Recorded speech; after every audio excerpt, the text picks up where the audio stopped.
오늘 우리에게 주시는 하나님의 말씀은 창세기 41장 1절에서 13절입니다. 만 2년 후에 바로가 꿈을 꾼즉 자기가 나일 강가에 서 있는데 보니 아름답고 살찐 7 암소가 강가에서 올라와 갈밭에서 뜯어 먹고 그 뒤에 또 흉하고 파리한 다른 7 암소가 나일 강가에서 올라와 그 소와 함께 나일 강가에 서 있더니 그 흉하고 파리한 소가 그 아름답고 살찐 7 소를 먹은지라. 바로가 곧 깨었다가 다시 잠이 들어 꿈을 꾸니 한 줄기에 무성하고 충실한 7 이삭이 나오고 그 후에 또 가늘고 동풍에 마른 7 이삭이 나오더니 그 가는 7 이삭이 무성하고 충실한 7 이삭을 삼킨지라. 바로가 깬즉 꿈이라. 아침에 그의 마음이 번민하여 사람을 보내어 애굽의 점술가와 현인들을 모두 불러 그들에게 그의 꿈을 말하였으나 그것을 바로에게 해석하는 자가 없었더라. 술 맡은 관원장이 바로에게 말하여 이르되 내가 오늘 내 죄를 기억하나이다. 바로께서 종들에게 노하사 나와 떡 굽는 관원장을 친위 대장의 집에 가두셨을 때에 나와 그가 하룻밤에 꿈을 꾼즉 각기 뜻이 있는 꿈이라. 그곳에 친위 대장이 종된 히브리 청년이 우리와 함께 있기로 우리가 그에게 말하매 그가 우리의 꿈을 풀되 그 꿈대로 각 사람에게 해석하더니 그 해석한 대로 되어 나는 복직되고 그는 매달렸나이다. 아멘. 오늘 본문 1절에 만 2년 후에라는 시간적 배경을 알려줍니다. 무엇으로부터 만 2년 후라는 말입니까? 술 맡은 관원장이 복직한 지 만 2년 후라는 것입니다. 어제 본문 40장을 보시면 요셉이 술 맡은 관원장의 꿈을 해석해 주면서 감옥에서 나가 다시 복직하게 될 것을 알았습니다. 그래서 요셉은 술 맡은 관원장에게 당신이 잘 되거든 나를 생각하고 내게 은혜를 베풀어 자신의 사정을 바로 왕에게 말씀드려 달라고 간청했습니다. 그를 통해 자신의 형편이 좀 나아질 것이라고 기대했던 것입니다. 그러나 정작 2년 동안 요셉은 잊힌 존재였습니다. 40장 23절에 술 맡은 관원장이 요셉을 기억하지 못하고 그를 잊었더라. 사람이 화장실 들어갈 때 마음과 나올 때 마음이 다르다는 말이 있지요. 자신은 감옥에서 나와 복직하고 나니까 요셉의 간청은 기억도 안 났던 것입니다. 독자로서 이 말씀을 읽는 우리도 마음이 참 힘든데 당사자인 요셉의 마음은 어떠했을까요? 아예 기대를 안 했으면 모릅니다. 그런데 믿었던 사람에게 잊힌다는 것은 너무 힘들고 고통스럽습니다. 당장이라도 나갈 줄 알았는데 하루, 이틀, 일주일, 한 달, 1년 이렇게 시간이 점점 흘러갑니다. 이제는 기다리기도 지쳐서 모든 것을 내려놓게 될 즈음 만 2년이 되었을 때 드디어 술 맡은 관원장이 요셉을 기억합니다. 바로 왕이 꿈을 꿨는데 애굽의 모든 점술가와 현인들을 동원해도 그것이 어떤 꿈인지 해석을 못하는 것입니다.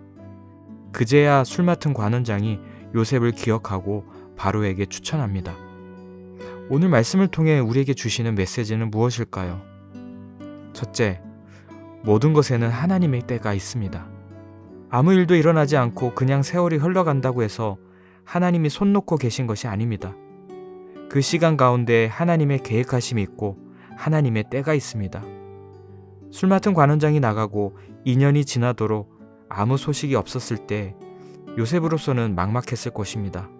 하나님이 나를 버린 게 아닌가? 하나님이 나를 잊으신 게 아닌가 생각했을지 모릅니다. 사람은 쉽게 잊어버립니다. 자신의 문제가 해결되고 나면 은혜를 베푼 사람을 기억하지 못할 때가 있습니다.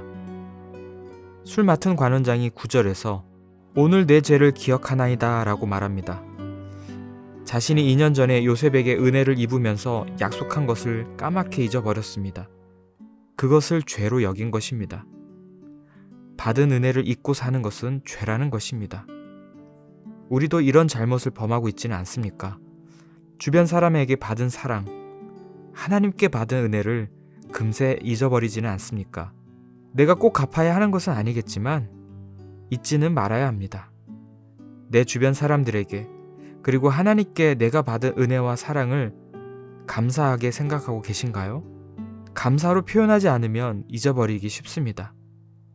사람은 쉽게 잊습니다. 그러나 우리 하나님은 결코 잊지 않으십니다. 하나님은 요셉을 기억하고 계셨고, 하나님의 때가 되었을 때 바로의 꿈을 통해 요셉을 사용하셨습니다. 우리는 2년 넘게 코로나와 사투를 벌이고 있습니다. 육체적, 경제적으로 어려움을 겪고 계신 분들도 많습니다. 언제까지 이렇게 살아야 하나 의문이 드실 것입니다. 그러나 기억하십시오. 반드시 하나님의 때가 있습니다.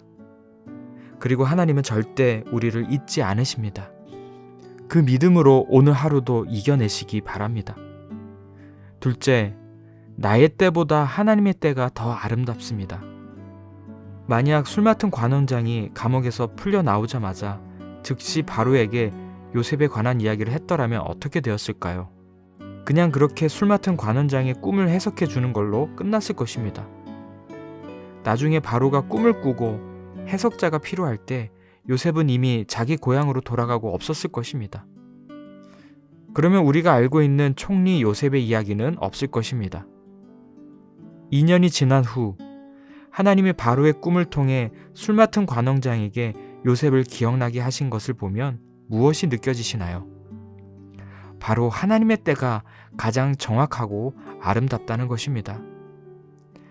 하나님은 요셉이 바로에게 은혜를 입어 누명을 벗고 감옥에서 구원받게 하신 것이 아니라 오히려 요셉이 바로에게 은혜를 베풀어 그와 애국 온 백성을 구원하는 계기를 만드셨습니다. 지혜의 왕으로 불린 솔로몬은 전도서 3장에서 이렇게 고백했습니다. 하나님이 모든 것을 지으시되 때를 따라 아름답게 하셨고 또 사람에게는 영원을 사모하는 마음을 주셨느니라. 그러나 하나님이 하시는 일의 시종을 사람으로 측량할 수 없게 하셨도다.